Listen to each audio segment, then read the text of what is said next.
Cyber suspense thriller movie trending দেখেছেন কি? না দেখে থাকলে অবশ্যই দেখবেন। কেন দেখবেন এই মুভি? ইউটিউব প্ল্যাটফর্মের বাস্তবতা তুলে ধরা হয়েছে এই মুভিতে। সোশ্যাল মিডিয়ার আড়ালে কতটা ভীতির রাজত্ব। ট্রেন্ডিং দেখলেই বুঝবেন।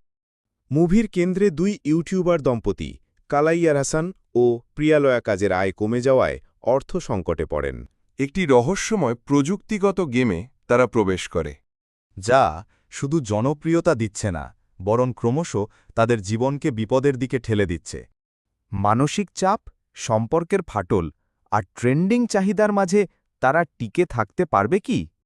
এক মনস্তাত্ত্বিক যাত্রা যেখানে প্রযুক্তি এবং মানব মনের সংঘর্ষ দেখা যায়। ট্রেন্ডিং একটি টেক থ্রিলার যা শুধু খেলা নয়, এটি আমাদের ডিজিটাল বাস্তবতার প্রতিফলন। আপনি যদি সাসপেন্স থ্রিলার মুভি পছন্দ করেন তবে এটা আপনি উইশলিস্টে রাখতে পারেন। সব শেষ দেখা আপনার থ্রিলার মুভি কোনটা? কমেন্টে জানান। পরবর্তী আপডেট পেতে সাবস্ক্রাইব করে সাথেই থাকুন।